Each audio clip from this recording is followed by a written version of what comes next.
Some memories change everything.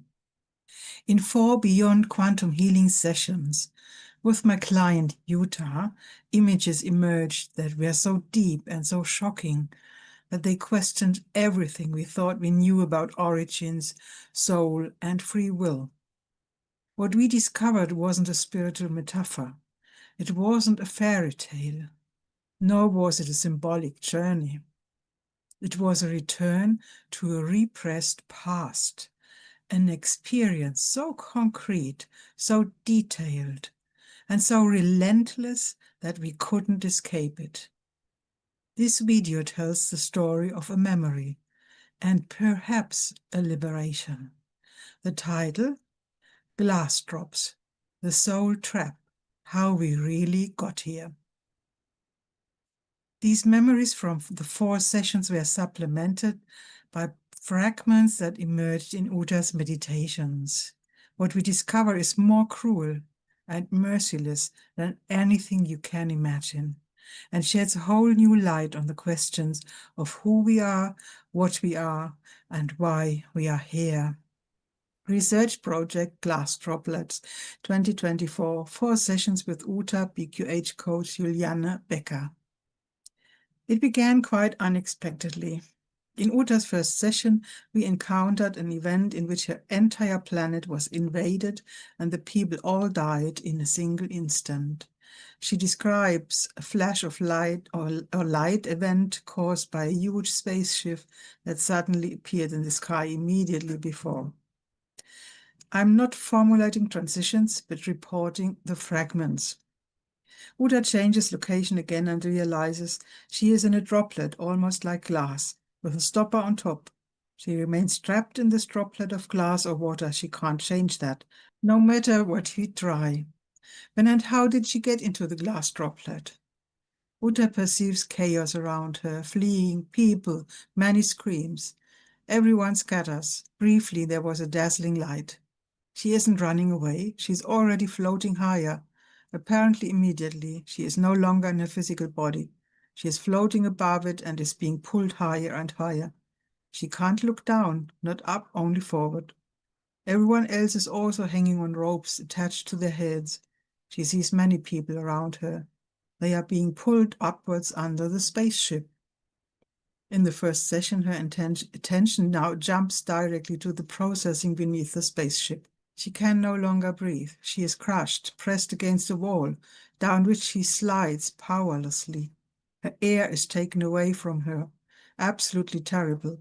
The others are also pressed against the wall. They slide powerlessly down the wall, each into their own transparent droplet. This is sealed with a kind of plug. Each is crushed and pressed into a thing. She sees many of these glass drops.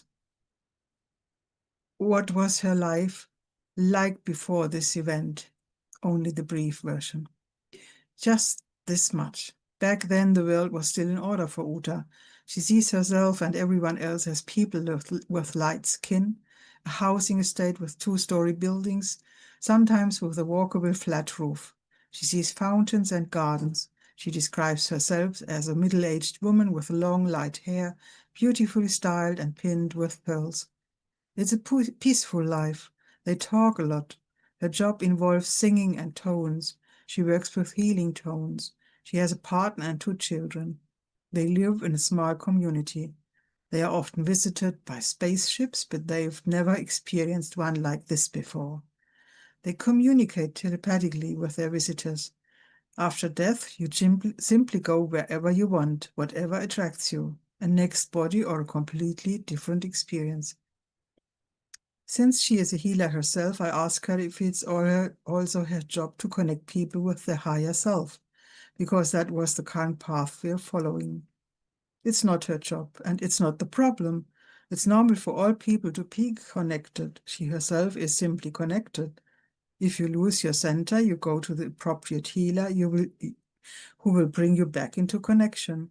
There are certainly healers who can help if you fall out of connection, but she doesn't know anything about it. It seems to be unknown as a problem. On the 3rd run through, meanwhile 2 months have passed, we are back in the village shortly before the event. The family is having dinner. Her husband is sitting at the table with her partner. Uta comments without emotion, "That must be my husband." He looks at her and has a very friendly face.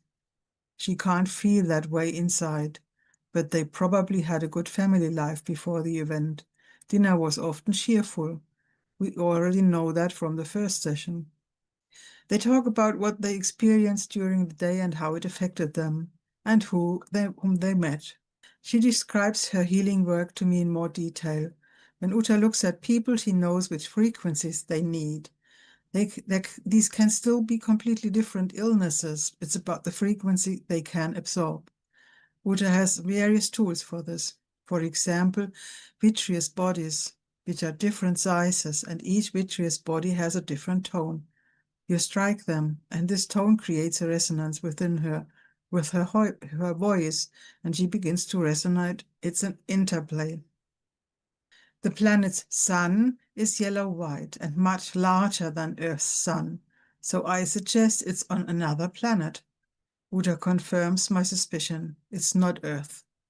At the very beginning, she had the feeling she was living on Earth and then on a much larger water planet, but she herself doesn't see any water around the place where they live.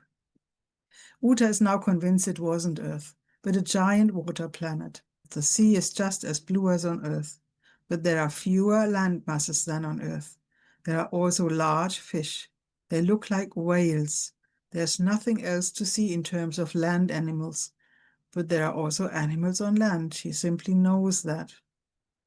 But she doesn't see much forest, more light, sandy areas.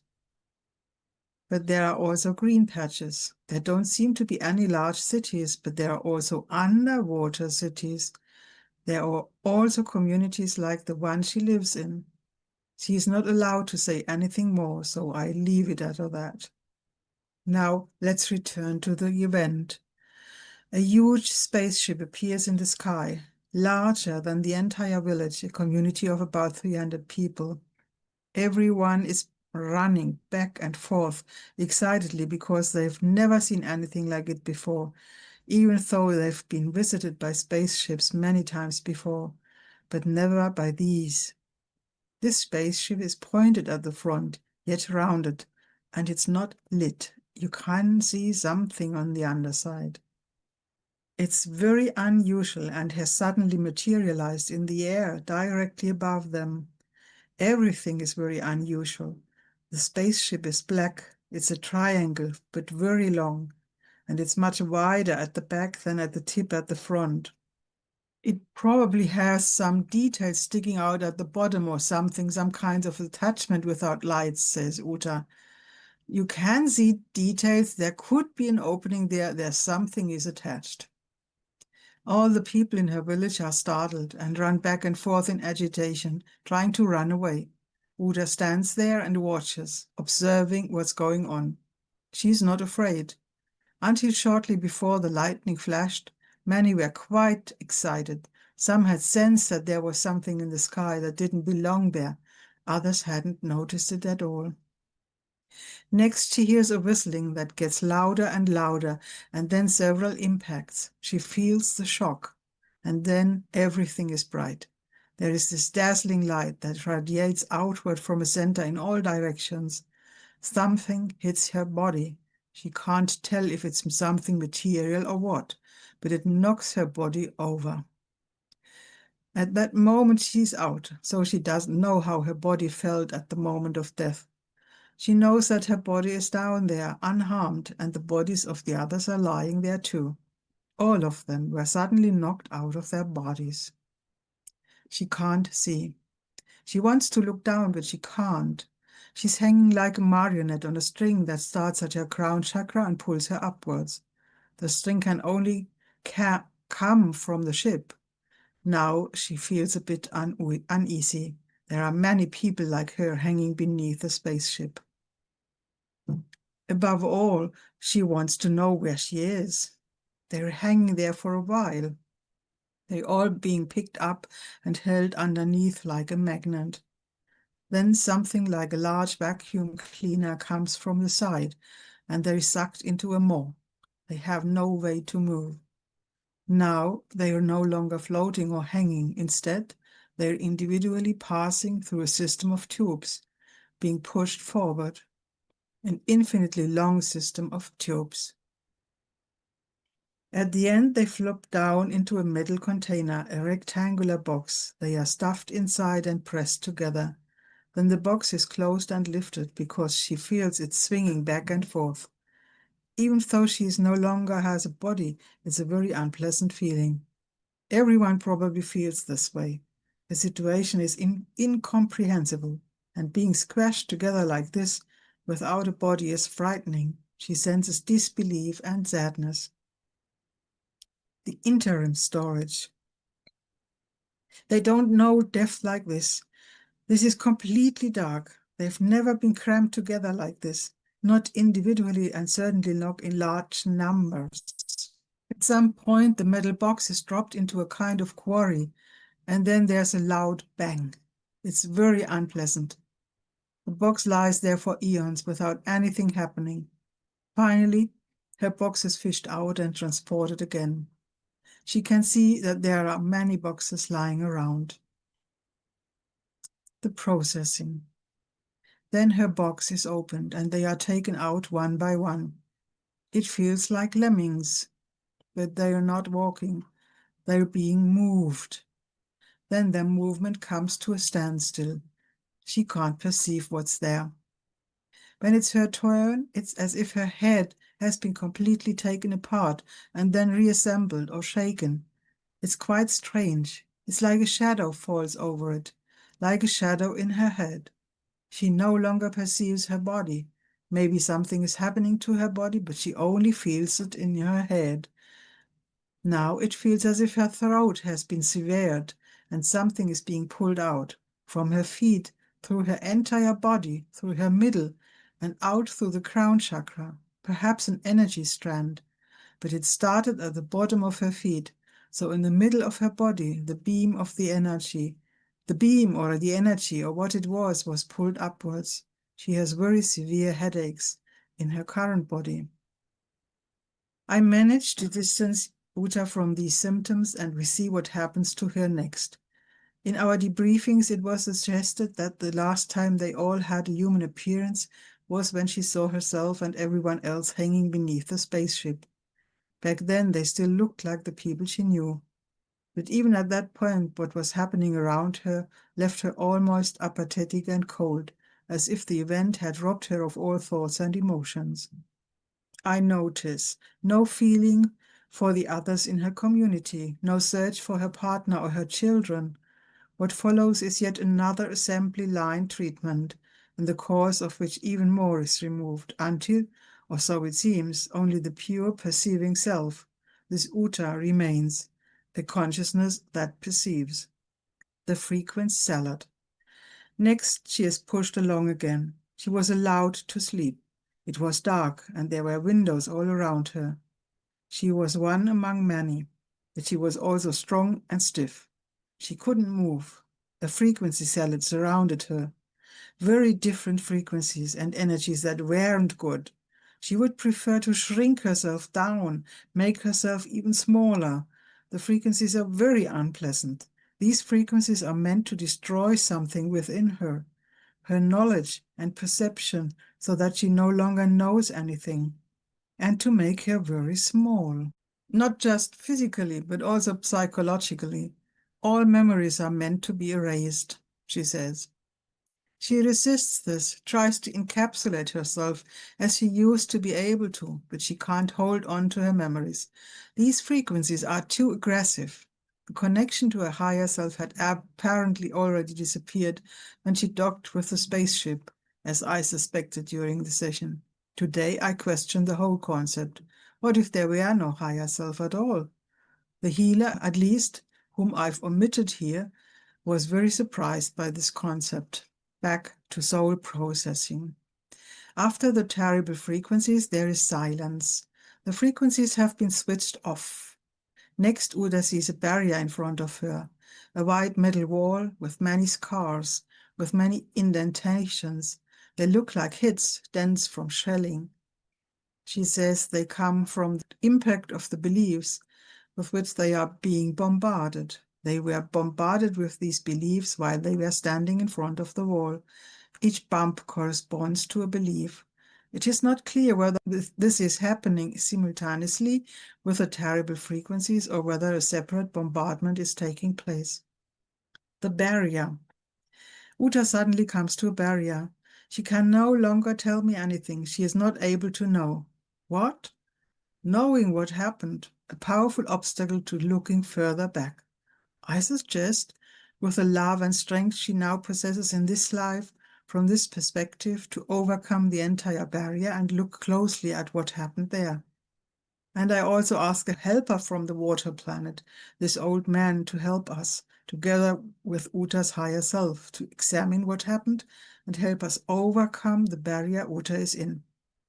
Uta's higher self should know, I suspect, and her helper can perhaps overcome the barrier.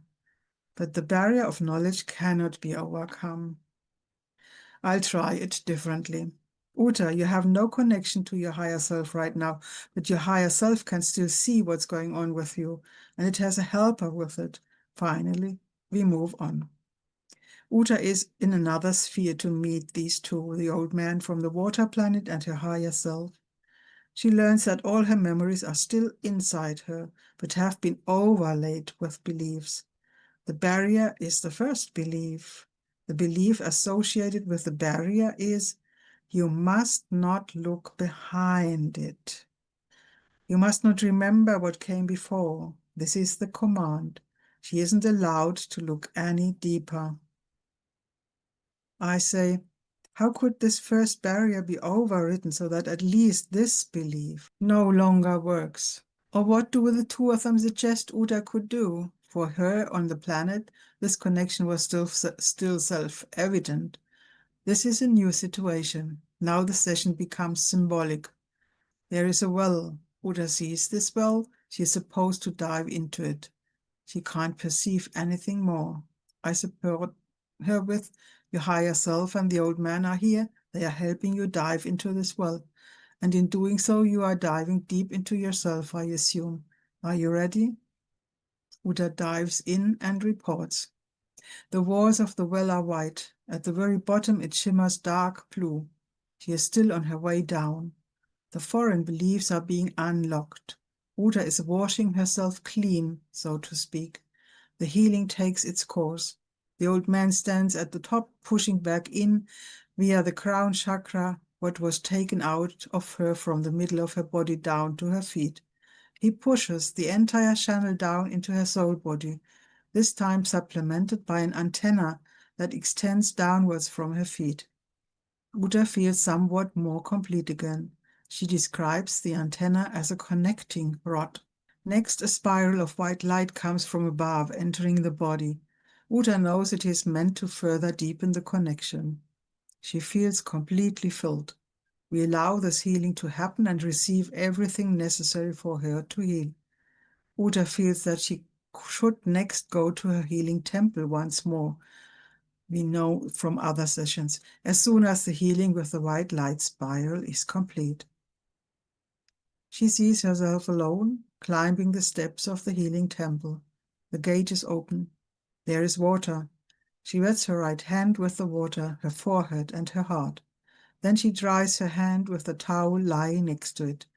Then she enters the round hall. This hall has 12 pillars and a glass roof.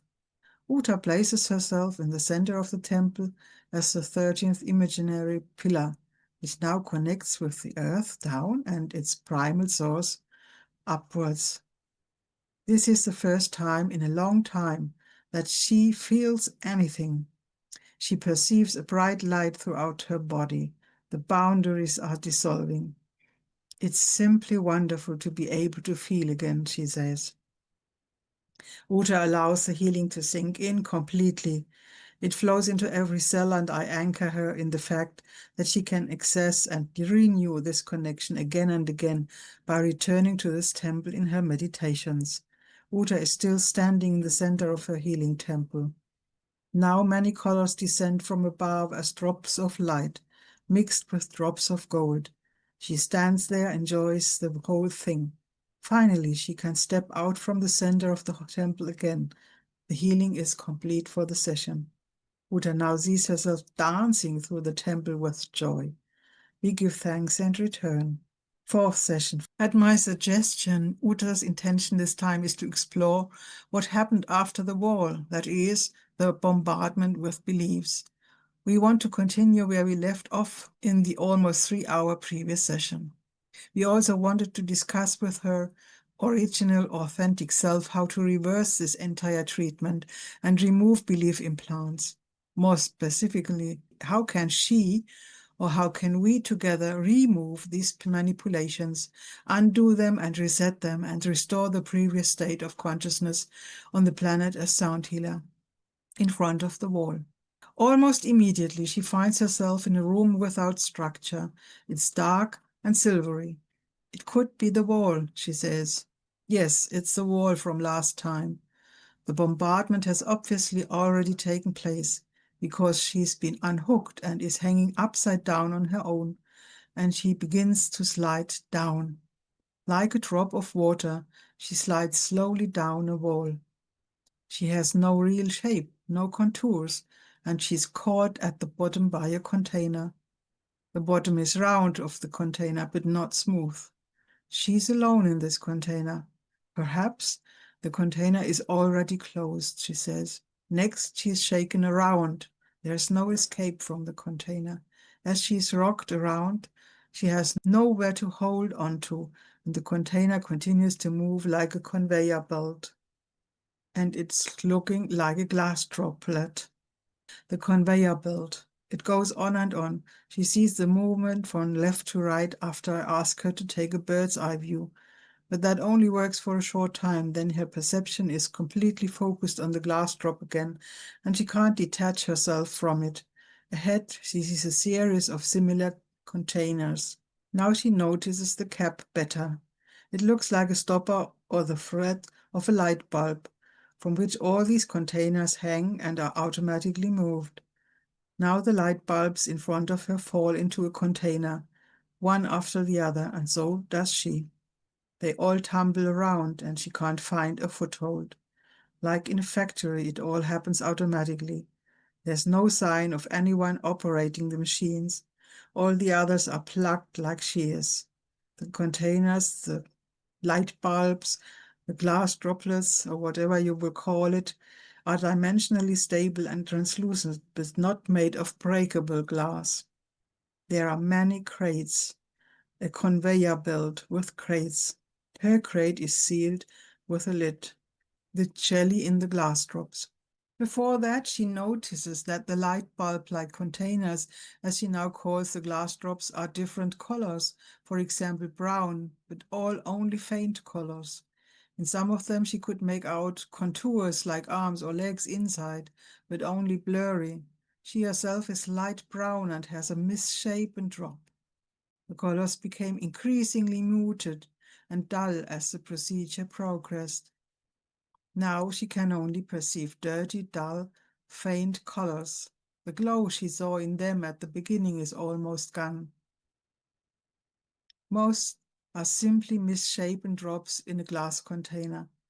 The glass containers 1/3 filled with a kind of jelly. The hooded figure. The box is open. The drops aren't made of glass, but they are all plugged, and they're already stable. She sees the first being in a long time. There's someone there, a figure with a black hood.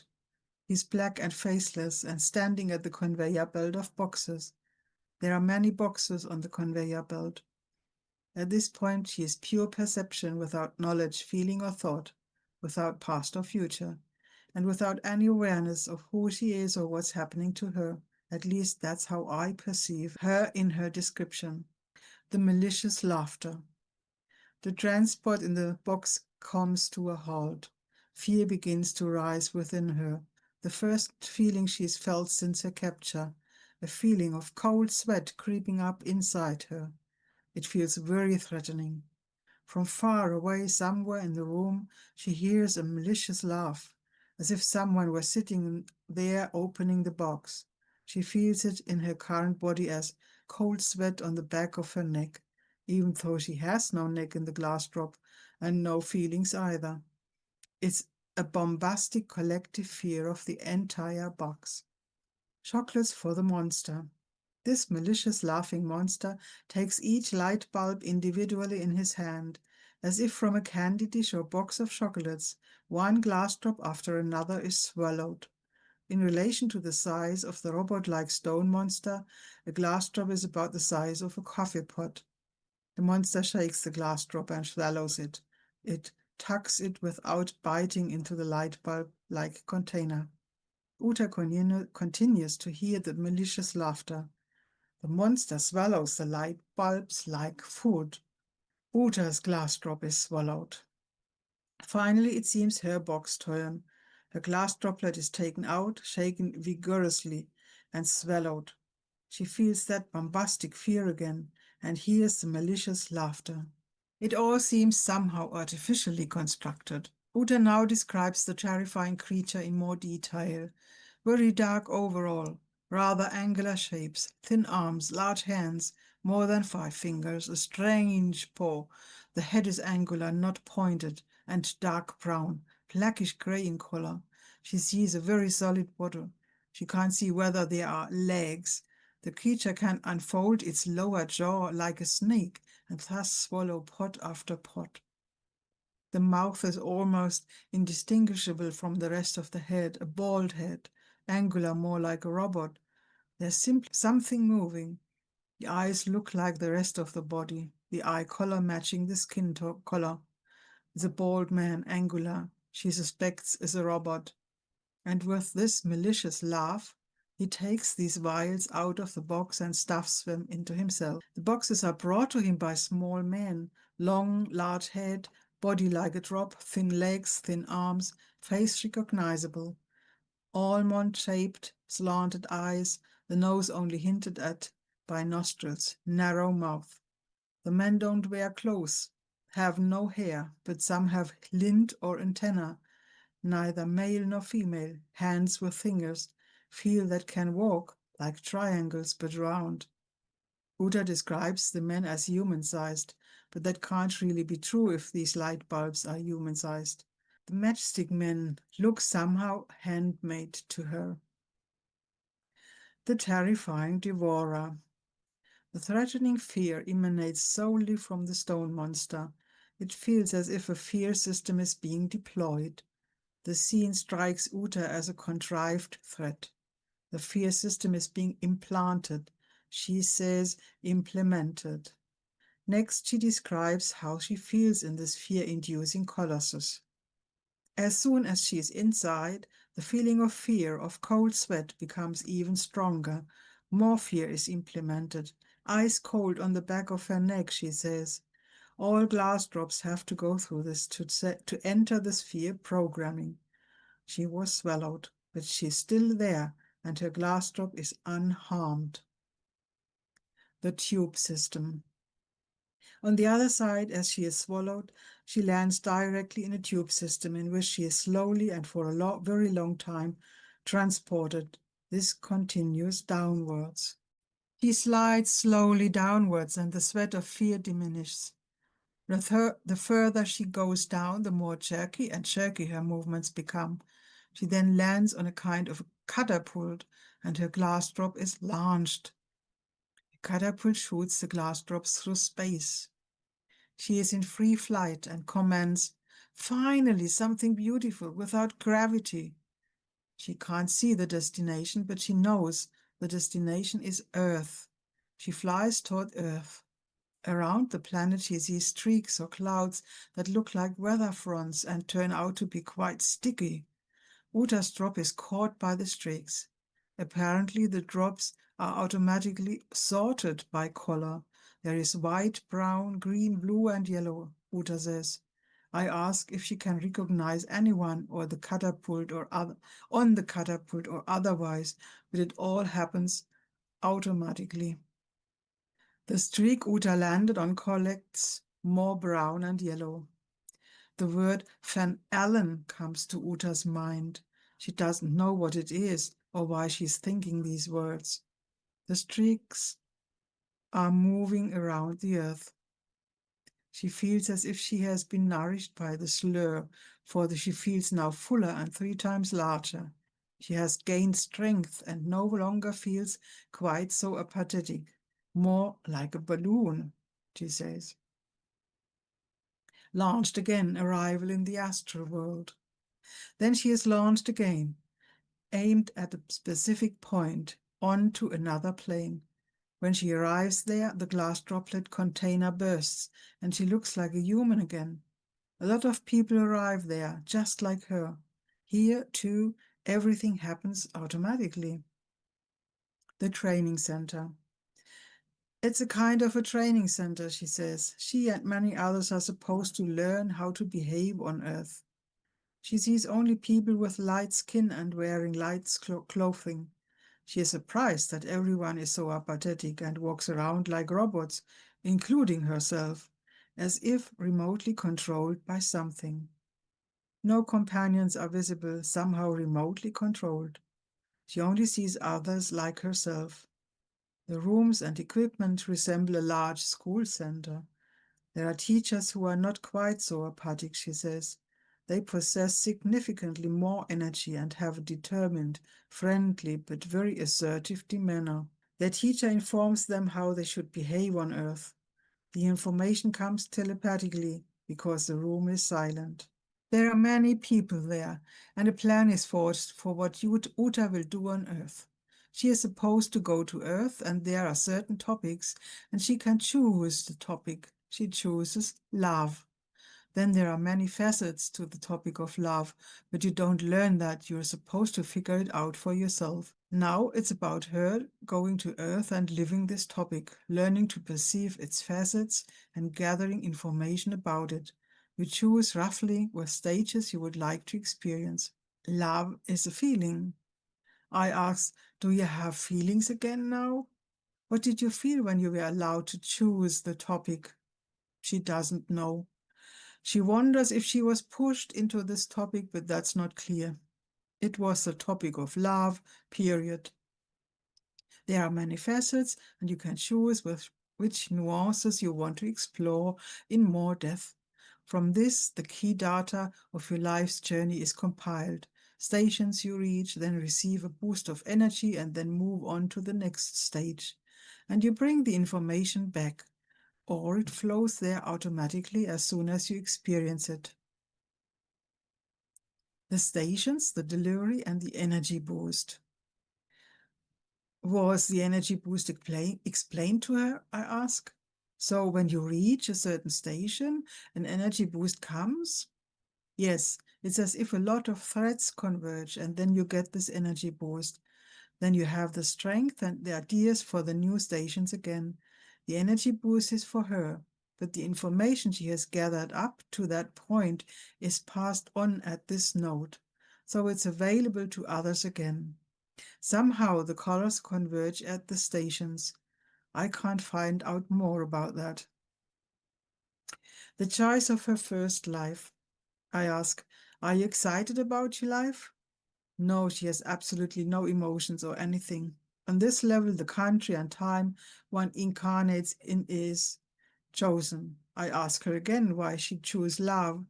She answers me neutrally and emotionlessly that she doesn't know. She is supposed to gather information on the topic of love and its facets, the nuances involved. Her life plan is created with the important key data, and her life path is mapped out. She has to reach certain stations within it. At each station, she receives the next energy boost to have enough energy for the next stage. The information is transferred in the station and brought back to this other level. It could also be that the information flows automatically, she then adds. So she receives the energy boost at these nodes and the information is transferred. Uda still tells this story with complete indifference and emotion. She has absolutely no emotions. The first incarnation on Earth. I now ask her about her first life on Earth. Where is she going? She sees herself in a warm country, Mesopotamia, 15,000 years ago. This entire first life was primarily about getting along with the Earth. I ask her how far she's gotten with her research on the topic of love and what she's doing there. Well, there's love for animals, for people, and for nature, she says. She should find the differences and feel them clearly. She notices the differences. Nature has given back most of it. The life of this incarnation ends abruptly. The higher self, or not?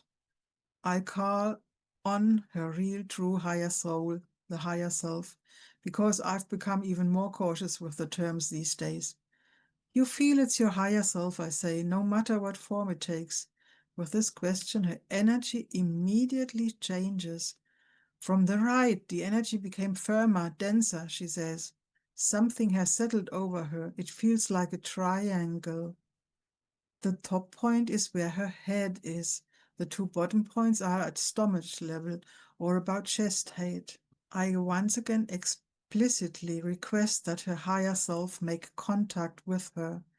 Nothing changes except that it is working very strongly in the fontanelle of her current body. The triangle is still there. Perhaps the triangle is like a protective frame, she then suggests. It makes her firmer and denser. It is working very hard in her fontanelle, she says. It is what it is, she comments, adding that this time, too, she was unable to make contact with her higher self. The only thing she perceives is that this energy in the triangle has become increasingly dense. It is neither positive nor negative. It is what it is. I suspect that with any further question, I would only increase this pressure and decide to end the session. This is where the session report ends. I don't know how Uta herself now evaluates those discoveries for herself. Following, I'll only share a few selected questions and ideas of my own that emerged from these 4 sessions. I would like to emphasize again that Uta is a very conscious and sensitive woman in this life, who would certainly react very differently. It was precisely this discrepancy that particularly impressed me.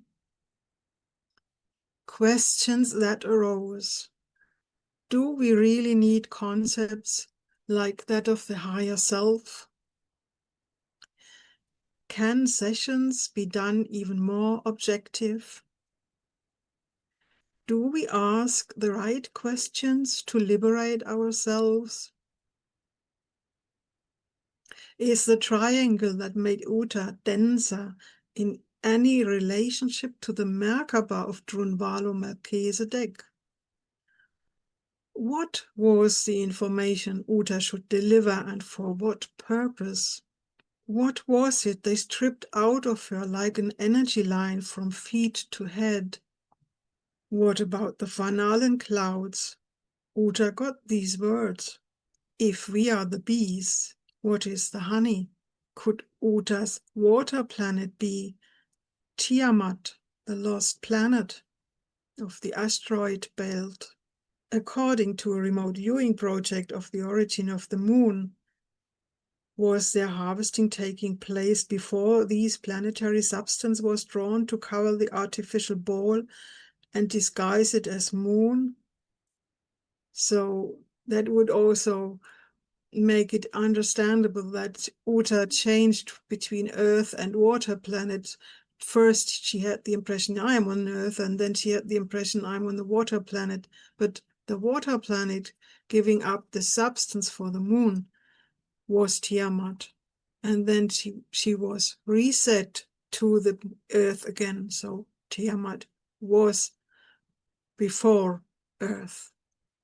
That could also explain how they did it industrial, because if you do it in such an extended version, you do it industrial, you don't go to another stellar system. You stay in the system, in the nearest system possible to do all your things. The soul processing was so automatized. Whoever created these spaceship harvesting machines needed to do it on a galactic or universal scale to make it industrial profitable.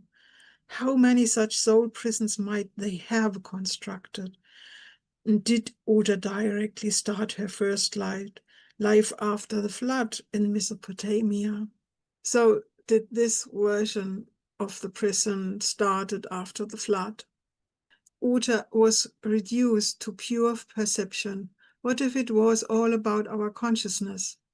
As there were no emotions, no thoughts, no relationships left as soon as they were hanging on lines under the spaceship.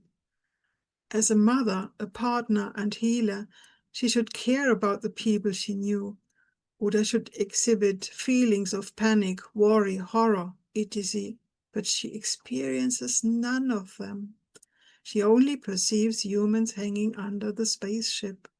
Let's recap the steps. First, a sudden death. Hanging.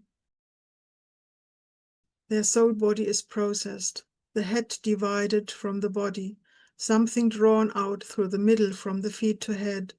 Pressed out their life energy. Their light got lost. Their glow got dimmer. Then terrible frequencies that repress memories and make up psychologically smaller. Then bombarded with beliefs till they are only a mass of jelly that needs to be containered in a glass drop. Never before I heard such a detailed report. What happened when Uta, nourished by the Van Allen streaks, arrived in the astral plane? The container bursts, she told. Or is she entering a program? How can that be, that she suddenly is in a human shape again, out of jelly? Does that mean that all these manipulations that were done to us no longer work if we restore our memories and do the healing steps we also found in the session? Escape the trap as a personal journey of remembering and undoing of all implanted beliefs and programmings? I believe it's all about consciousness, and your personal history is part of that. Only reactivating all lost potentials will serve us as open sesame of Aladdin and will reverse the collective and individual dementia. At the end of this intense journey, one hope remains. The fact that we are becoming more conscious today shows that the power of our consciousness is greater than the structures that seek to hold us captive. Perhaps the courage to remember the truth is precisely what ultimately sets us free. Uta took the first step. She remembered, saw, and felt, and by agreeing to the publication of her story, she gives us the opportunity to be courageous too, and to face our own truth. Let's harness the power of consciousness and find ways together to break the inner and outer chains, because the longing for freedom is a sign that we are actually already free inside. This closing statement, all images and the introduction were created by Solena, my valued partner at ChatGTP. My thanks, however, go above all to Uta herself.